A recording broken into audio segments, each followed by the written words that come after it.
Capital Sonoro. Ahora.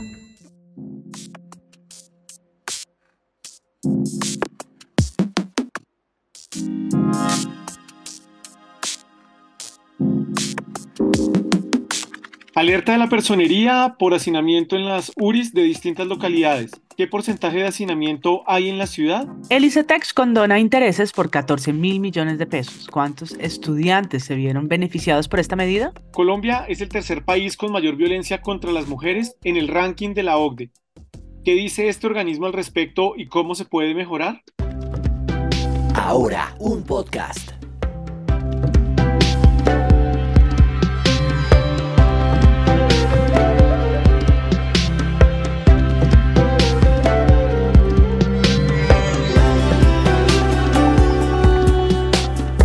Hola, soy María Paula Martínez y esto es Ahora un podcast. Y mi nombre es Fernando Rojas Parra, es jueves 22 de junio de 2023.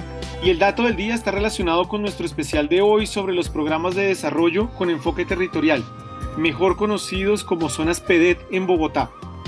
Recordemos que del acuerdo de paz firmado con las FARC se desprendieron una serie de instrumentos que tienen por objetivo mejorar las condiciones de ciertos territorios del país golpeados de maneras distintas por la guerra. Bogotá cuenta con 5 UPZs priorizadas como zonas PEDET y una localidad entera, Sumapaz. ¿Qué significa esto? ¿Cómo golpeó el conflicto armado a Bogotá y a estas zonas en particular? ¿Qué se está haciendo para ampliar los derechos de los ciudadanos de estas zonas? Estas preguntas intentaron ser resueltas en el programa de hoy. El periodista que estuvo detrás de la investigación fue Esteban Bejarano. Hola Esteban, ¿qué más? ¿Cómo vio el programa de hoy y cuál es el dato del día? Hola Fernando, buenas tardes, todo marchando. Un gran programa y pues para hacer un diagnóstico de cómo avanzan estas estrategias, en este caso los PEDET de la Bogotá región, porque bastantes personas, o más bien muy pocas personas, tienen conocimiento de qué son o dónde están ubicados. En cuanto al dato del día, estos territorios suman 787.641 habitantes según el DANE. Sin embargo, el enfoque de esta estrategia es hacia las víctimas del conflicto armado, precisamente, que son más de 41.000 las cuales viven en estas zonas, que les recuerdo son 2 UPZs de Bosa, Tintal Sur y Bosa Central, 3 UPZs de Ciudad Bolívar, Jerusalén, Ismael Perdomo y Lucero y todo Sumapaz. Hay que recordar que este es el primer PEDET con enfoque urbano y rural que busca llegar a las necesidades de cada una de las víctimas que se encuentran en estas zonas que según la Alta Consejería de Paz, Víctimas y Reconciliación son cerca del 11% del total de Bogotá, que son más de 300.000. En otros datos se registra que la UPZ que tiene el mayor porcentaje de personas pobres es Lucero con un 20,2% y la UPZ con el menor porcentaje es Tintal Sur con un 10,9%, lo que muestra, Fernando, el comportamiento tan heterogéneo que tiene la pobreza multidimensional en estos territorios. Y para finalizar con estos datos, en materia de inseguridad es reportada como una de las principales problemáticas en estos territorios. Tintal Sur se reporta un 87,4%, en Lucero un 85,1% y en Jerusalén 74,8%. Fernando, lo que lleva a pensar que las víctimas que llegaron a la capital en busca de oportunidades y restablecer sus derechos siguen en panoramas de violencia. Esteban, ¿y qué fue lo que le pareció más relevante del programa? Fernando, el llamado de las mismas comunidades a que sean escuchadas. En medio de la investigación, pues les cuento que logré hablar con varias personas residentes en los PEDET y en su mayoría contaban con la misma petición, que sus necesidades se tengan en cuenta para los proyectos. Si bien es cierto, es uno de los objetivos de los PEDET, escuchar a las comunidades para saber qué van a ejecutar, pero ellos no ven que se esté haciendo de esta forma, así como también el desconocimiento que hay dentro de los mismos territorios sobre este enfoque territorial. Gracias Esteban. Ahora sí vamos con las noticias.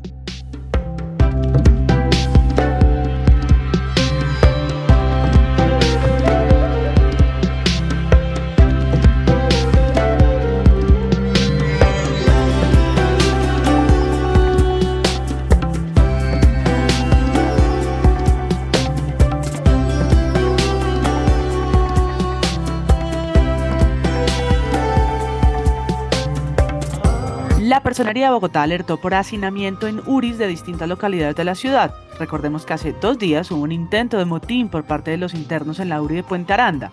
La razón, precisamente el hacinamiento.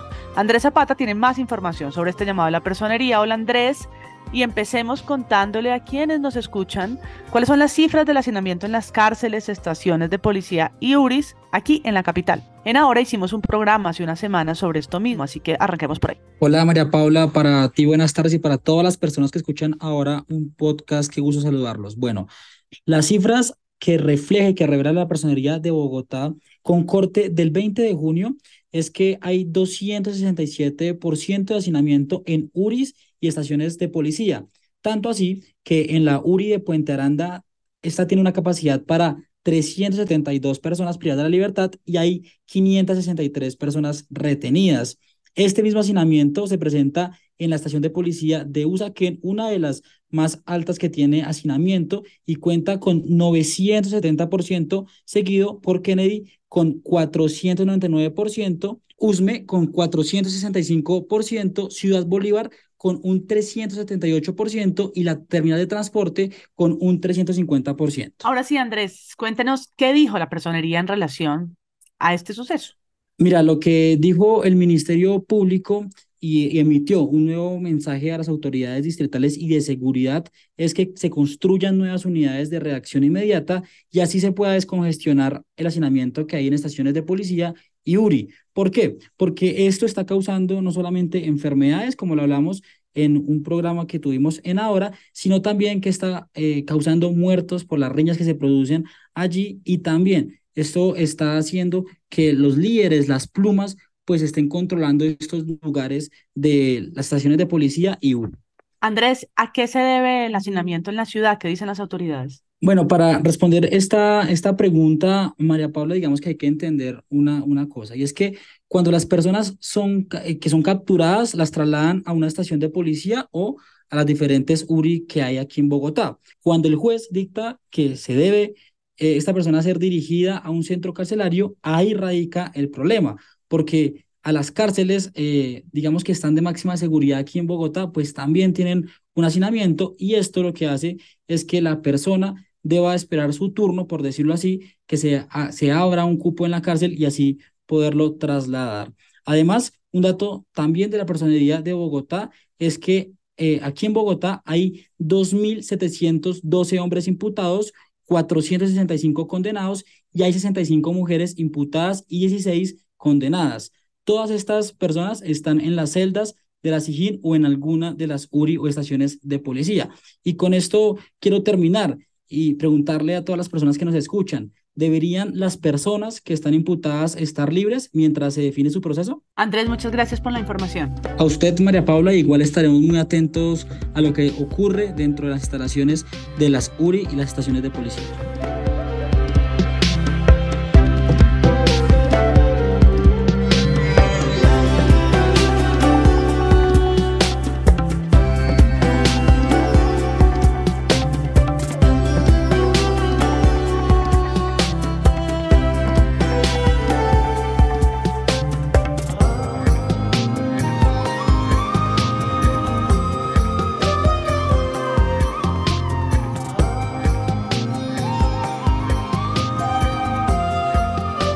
Y ojo con este dato, porque en el ranking de la Organización para el Desarrollo Económico, la OCDE, Colombia es el tercer país con mayor violencia contra las mujeres. El país bajó un puesto con respecto al año anterior y sigue estando en una posición lamentable y que demanda medidas urgentes. Melissa Guevara ha estado detrás de esta información. Hola Melissa, y por favor explíquenos cómo se mide este ranking y en comparación Colombia, ¿cómo está en relación a otros países? Hola MP, pues la OCDE aseguró que estas alarmas se dan luego de percibir que más de una de cada tres mujeres ha sufrido violencia física o sexual en los países que lideran este ranking y precisamente quienes están arriba de este ranking son Canadá y Turquía, es decir, primer puesto Canadá, seguido de Turquía y por supuesto el tercero es Colombia, y pues realmente esa es una situación lamentable y según la OCDE esto se debe a la desigualdad social y económica que enfrentan las mujeres en distintos aspectos de su vida. Este ranking lo midieron además en comparación con el 2022 y aunque bajó un punto porcentual, Colombia es el primer país y el único país, de hecho, de Latinoamérica en ocupar el tercer puesto, pues Canadá tiene un 44%, Turquía 32% y Colombia tiene un 30%. El cuarto país es Costa Rica con un 27% y el quinto Estados Unidos con un 26%. Este informe comparó a 38 países. La OCDE dijo en un comunicado que es frecuente que las mujeres jóvenes que viven en países miembros de esta organización tengan ahora más escolaridad que los hombres jóvenes, pero las mujeres siguen teniendo escasa representación en los terrenos lucrativos de la ciencia, la tecnología, la ingeniería y las matemáticas. Pareciera que estudian más, pero no acceden al mercado laboral. Melissa, ¿han mejorado los indicadores de violencia contra las mujeres desde que el país hace parte de la OCDE? Sí, 7 puntos porcentuales. De hecho, digamos que se mantuvo. Sin embargo, pues lo que ha mejorado es muy poco. Lo que te menciono son 7 puntos porcentuales dentro de este ranking. Mientras tanto, la OCDE ha hecho diferentes recomendaciones. De hecho, ante esto se pronunció el presidente Gustavo Petro y mencionó que la educación en los colegios estaba contribuyendo a esa brecha de género entre hombres y mujeres. Y posteriormente, luego que salen del colegio como bachilleres, es más complicado encontrar trabajos bien remunerados para las mujeres que para los hombres. Y finalmente, Melissa, ¿cómo está Bogotá en términos de violencias? Pues bueno, no es alentador el panorama y voy a hablarles específicamente del punto máximo de estas violencias de género, que es el feminicidio. Y es que, de acuerdo con el Observatorio de Feminicidios, entre enero y marzo de 2023 se registraron 14 en Bogotá, convirtiendo la capital en la segunda ciudad con el índice más alto de violencias de género, seguida de Antioquia. Esto quiere decir que en promedio, solo en Bogotá son asesinadas alrededor de 5 mujeres al mes. Gracias, Melissa, por la información. Muy fuertes y lamentables esas cifras. Así es, María Paula, muchas gracias y bueno, esperemos que esto, en cambio de subir, que a lo corrido del año, pues realmente hemos experimentado muchos casos de violencia de género, pues que por supuesto en lo que resta del 2023 baje este índice. Gracias, María Paula, y es un gusto estar en Ahora un Podcast.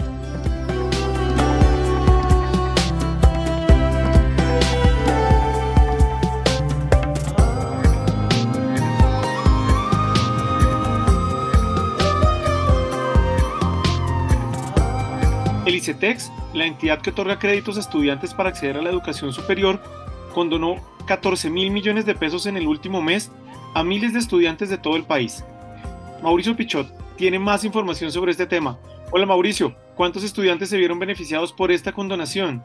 Buenas tardes, Andrés. La cifra exacta equivale a 19.807 estudiantes que fueron beneficiados por esta jornada adelantada por el Instituto Colombiano de Crédito para Estudios en el Exterior, conocido como ICETEX, y se llevó a cabo en estos días más recientes. La jornada culminó el pasado 15 de junio.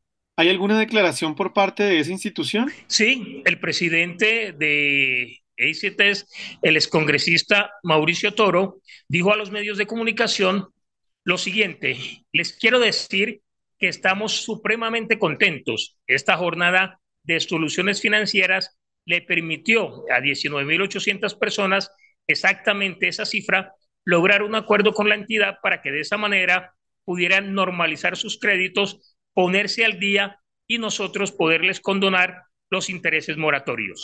Mauricio, muchas gracias. Un saludo especial, Fernando, a todos. Gracias.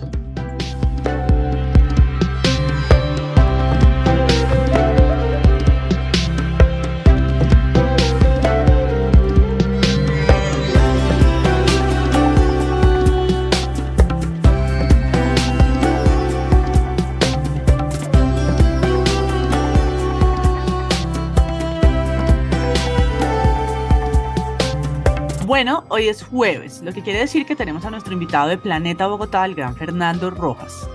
Hola Fernando, ¿qué más? ¿De qué vamos a hablar hoy? Mepe, muy bien.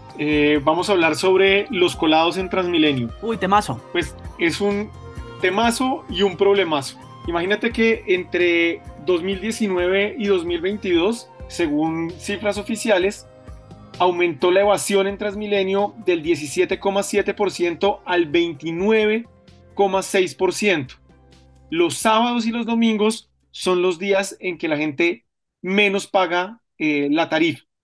Esto significa que el sistema está perdiendo alrededor de 10.600 millones de pesos por semana, aproximadamente medio billón de pesos al año.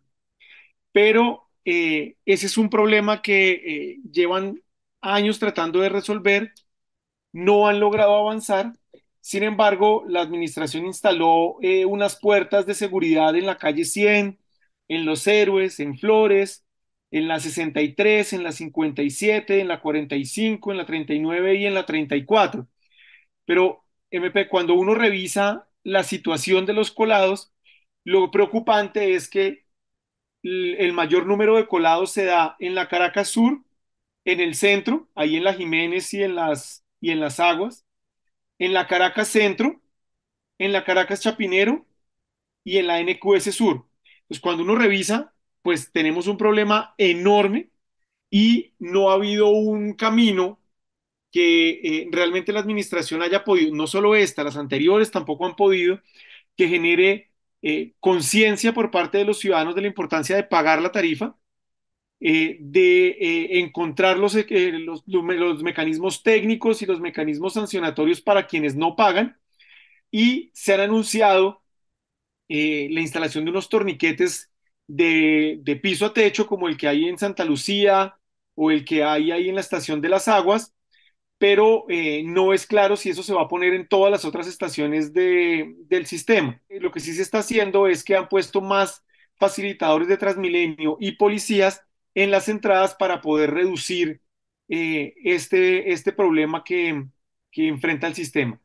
Finalmente, lo que creo que debemos tener presente y todos los ciudadanos y ciudadanas de la ciudad deben saber es que el déficit del sistema, como lo hablamos hace tal vez un par de semanas, no reside única y exclusivamente en la responsabilidad de los evasores, sino que tenemos unos problemas financieros mucho más grandes que han llevado a que Transmilenio anuncie que si no hay una inyección de capital por parte del gobierno nacional, el servicio no se podría prestar después de agosto.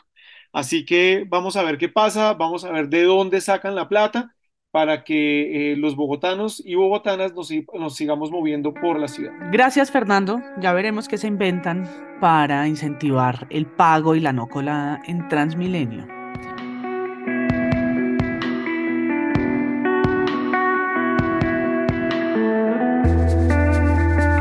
Y no se vayan sin las siguientes noticias. Primero, una de educación, porque la Secretaría de Educación, en cabeza de la secretaria Edna Bonilla, se comprometió a entregar 70 colegios para el final de esta administración. 35 colegios terminados y los otros 35 quedarían contratados o en obra. El total de la inversión en estos 4 años del distrito ha sido, según la misma secretaria, de 2.4 billones de pesos. Una de deportes, porque Millonarios, el club embajador, empató en el partido de ida contra Atlético Nacional en el Atanasio Girardot. Los de Gamero jugaron un partido muy sólido ante un Nacional que se vio, por momentos, asustado en el campo de juego. El arbitraje de Carlos Ortega no fue el mejor, sobre todo en el segundo tiempo cuando no dio ley de ventaja al equipo azul, cuando hubo una falta contra Jader Valencia, pero 2 de Millonarios quedaban con mucha ventaja sobre el arco rival. El partido de vuelta será este sábado en el Coloso de la 57, El Campín, y esperamos celebrar una nueva estrella para Amiguitos del Alma. Muy bien, y una de agenda, porque el próximo 11 de julio se inaugura la exposición Vida y Obra de Frida Kahlo en Maloca. Se trata de una retrospectiva de la artista mexicana que incluirá conciertos y 3 galerías con exposiciones de obras del artista. Y eso fue todo por hoy. Ahora es un proyecto periodístico de Capital que está en televisión, en YouTube, en las redes sociales y aquí en podcast. Busque Capital Político ya de vital importancia para saber lo que pasa en la política y la cultura y despierte todas las mañanas con nuestro boletín en su correo electrónico. Este podcast es producido por Andrés Villamil. La escritura está a cargo de Santiago de Narváez y Juan Pablo Conto y la edición a cargo de Cian Bernardo González. La dirección de los periodistas del Sistema Hora está a cargo de Andrés Páramo, la de Capital Sonoro a cargo de Santiago Rivas y la del Sistema Informativo Ahora a cargo de María Paula Martínez. Google dice que mañana jueves habrá 40% de posibilidades de lluvia y que la temperatura estará entre los 12 y 22 grados. Así que saque paraguas y, como dice Rivas, échese protector.